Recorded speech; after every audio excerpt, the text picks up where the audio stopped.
Bhogapuram international airport పై YCP X ఖాతాలో ఆసక్తికర post చేసింది. భోగాపురం ఎయిర్పోర్ట్ ప్రాజెక్ట్ ని సాకారం చేసిన నేత జగన్ అంటూ వైసీపీ ఎక్స్ లో పోస్ట్ పెట్టింది.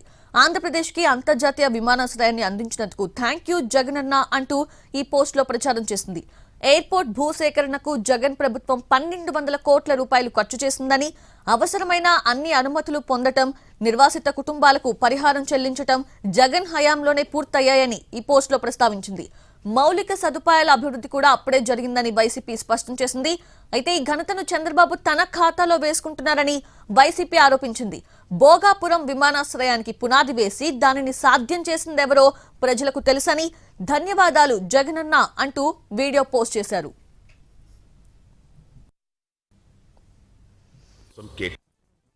కనీసం భూసేకరణ లేని చంద్రబాబు భోగాపురం ఎయిర్పోర్టు నిర్మాణ ఘనత తన ఘనత అని చెప్పుకోవడం సిగ్గుచేటు. భోగాపురం ఎయిర్పోర్టు పేరుతో 15,000 ఎకరాలు భూదోపిడికి ప్లాన్ చేసిన చంద్రబాబు ప్రజా ఉద్యమంతో తోకముడిచారు. వైఎస్ జగన్ గారు అధికారంలోకి రాగానే భోగాపురం ఎయిర్పోర్ట్ ఏరోసిటీ నిర్మాణం కోసం కేవలం 2,703 ఎకరాలు సేకరించి విమానాశ్రయ నిర్మాణానికి శంకుస్థాపన చేశారు. ఎయిర్పోర్టుకు ఎంత అవసరమో అంతే ఇచ్చి అందులో 500 ఎకరాల ప్రాంతాన్ని సిటీ గేట్వే ప్రాజెక్టుల కోసం కేటాయించారు. ప్రజా ప్రయోజనాలే లక్ష్యంగా ఆలోచించారు. అందుకోసం కోర్టుల్లో ఉన్న 130 కేసులు పరిష్కరించారు. భోగాపురం ఎయిర్పోర్ట్ వల్ల ఇక్కడ కొంతమంది యువకులకు ఉద్యోగ అవకాశాలు వస్తాయని ఎంతో ఆలోచన చేసి ఈ ఎయిర్పోర్ట్ నిర్మించడం జరిగినది. 960 కోట్లతో భూసేకరణ జరిపారు. అంతేకాకుండా విశాఖపట్నం నుంచి భోగాపురం వరకు 77 మీటర్ల వెడల్పుతో కనెక్టివిటీ రోడ్డుపై ప్రణాళిక సిద్ధం చేసి అప్పటి ఆ శాఖ కేంద్ర మంత్రి నితిన్ గడ్కరీని కూడా ఒప్పించారు. Of the important demand from the Chief Minister is with me, that is the making of 6-lane Vizag Port Highway and NH16 near Bhogapuram.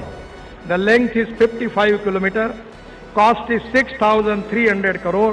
ఇలా 2023 మే 3న భోగాపురం ఎయిర్పోర్టు పనులు ప్రారంభం కాగా 3 ఏళ్లలో అందుబాటులోకి తీసుకురావాలన్న లక్ష్యంతో పనిచేసింది జగన్ ప్రభుత్వం. ఈ భోగాపురంలో ఎయిర్పోర్టు ఈరోజు శంకుస్థాపన జరిగి యుద్ధ ప్రాతిపదికన వాయువేగంతో జరిగిందంటే అది జగన్మోహన్ రెడ్డి గారి తాలూకా చలవే అని చెప్పుకోవడంలో ఎటువంటి అతిశయోక్తి లేదు.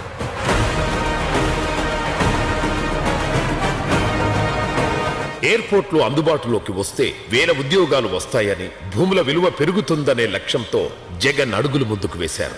జగన్ గారు అన్నీ చేస్తే చంద్రబాబు మాత్రం అన్నీ తన ఘనతే అని క్రెడిట్ చోరీ చేయడం దుర్మార్గం.